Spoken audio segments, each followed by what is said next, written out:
मैं हूं चंदन सिंह। पाकिस्तान के हालात धीरे धीरे श्रीलंका की तरह होते जा रहे हैं। सरकार बदलने के बाद भी वहां लोगों का हाल नहीं बदला है। पाकिस्तान को अपनी अर्थव्यवस्था चलाने के लिए कर्जा चाहिए और दुनिया उसे कर्ज देने को तैयार नहीं है।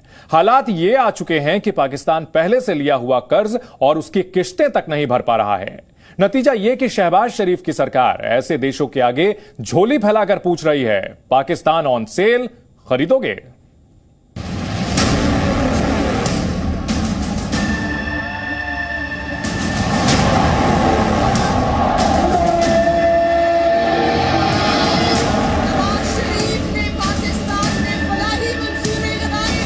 हुकूमत कोई भी चेंज हुई, हमें कोई फर्क नहीं पड़ रहा उससे।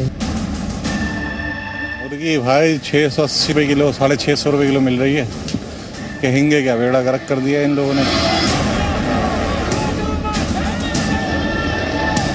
18, 19, 20 हज़ार कमाने वाला उसका तो गुजारा नहीं है।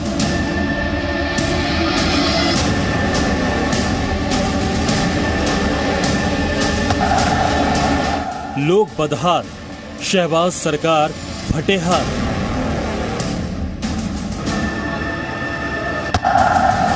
कर्ज की मार, पाकिस्तान बिकने को तैयार।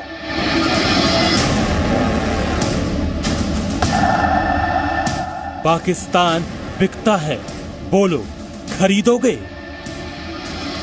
पाकिस्तान के नाकाम हुक्मरानों ने पहले दुनिया के सामने झोली फैलाई, वर्ल्ड बैंक और IMF से कर्ज की भीख मांगी, लेकिन जब एक फूटी कौड़ी भी नहीं मिली तो अब पाकिस्तान के हुक्मरान कह रहे हैं, पाकिस्तान ऑन सेल, खरीदोगे? पाकिस्तान दिवालिया होने की कगार पर खड़ा है। शहबाज शरीफ की सरकार आने के बाद भी हालात वैसे ही बने हुए हैं। आलम यह है कि पाकिस्तानी रुपया पिछले 2 दशक के सबसे बुरे दौर में है। मीडिया रिपोर्ट्स के मुताबिक डॉलर के मुकाबले पाकिस्तानी रुपए में 7.6% की गिरावट आई है। $1 की कीमत 228 पाकिस्तानी रुपए तक पहुंच गई।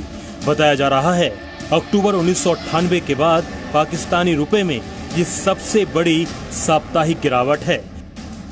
जाहिर है कंगाल पाकिस्तान पर दिवालिया होने का खतरा मंडराने लगा है।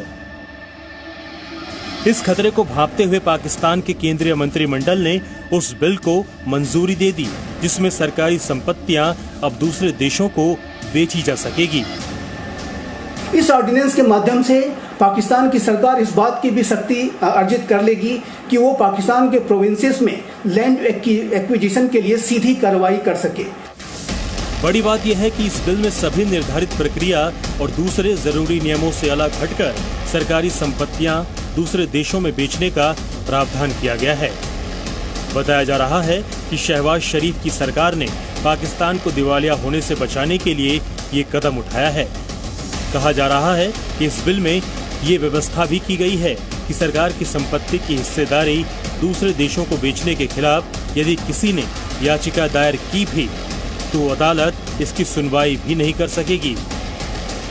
इस ऑर्डिनेंस के माध्यम से पाकिस्तान के जो अन्य कानून हैं उसको भी बाईपास किया जा सकता है और पाकिस्तान सीधी कार्रवाई करते हुए किसी भी एसेट को और किसी भी शेयर को विदेशी राष्ट्रों को बेच सकता है और इसके ऊपर जो भी पाकिस्तान के अन्य कानून हैं वो लागू नहीं होंगे। श्रीलंका का हाल दुनिया देख रही है। आर्थिक आपातकाल के बाद श्रीलंका के पूर्व राष्ट्रपति गोटबाया राजपक्षे भाग चुके हैं। नई सरकार श्रीलंका के आर्थिक संकट को दूर करने की कोशिशों में जुटी हुई है, तो दूसरी ओर पाकिस्तान भी श्रीलंका बनने की राह पर है और इसीलिए पाकिस्तान की सरकार इतनी घबराई हुई है कि 6 कानूनों को बाईपास कर प्रांतों की सरकारों से जमीनों के अधिग्रहण की शक्ति छीन ली है और ये अधिकार अपने पास ले लिया है। यानी अब पाकिस्तान की सरकार बेरोक-टोक सरकारी संपत्तियों को दूसरे देशों को दे सकेगी। शहबाज शरीफ सरकार के इस फैसले के बाद इमरान खान हमलावर हैं। इमरान खान ने ट्वीट कर लिखा, ये लोग पिछले 30 सालों से पाकिस्तान को लूट रहे हैं, अब वर्तमान आर्थिक मंदी के लिए जिम्मेदार हैं। इन चोरों को कभी भी हमारी राष्ट्रीय संपत्ति को उस चालाकी से बेचने की अनुमति नहीं दी जानी चाहिए जिसकी वो कोशिश कर रही हैं। देश उन पर भरोसा नहीं करेगा। ये पहली बार नहीं है जब इमरान शहबाज शरीफ की सरकार पर इस तरह का आरोप लगा रहे हों। कुछ दिनों पहले ही इमरान ने कहा था कि पाकिस्तान की सत्ता पर काबिज खानदान मुल्क को श्रीलंका के रास्ते पर ले जा रहा है। श्रीलंका में क्या हुआ है? हमारे दो खानदान 32 साल से हुकूमत कर रहे हैं और चोरी कर रहे हैं। श्रीलंका में एक खानदान 20 साल से मुल्क में मुलव्वस था। क्या हुआ श्रीलंका में? वो खानदान अरबोपति बन गया।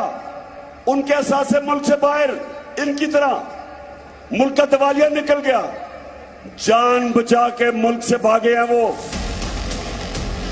इमरान पाकिस्तान के पूर्व मंत्री फवाद चौधरी तो सीधे जनता को बगावत के लिए भड़काने पर तुले हुए हैं।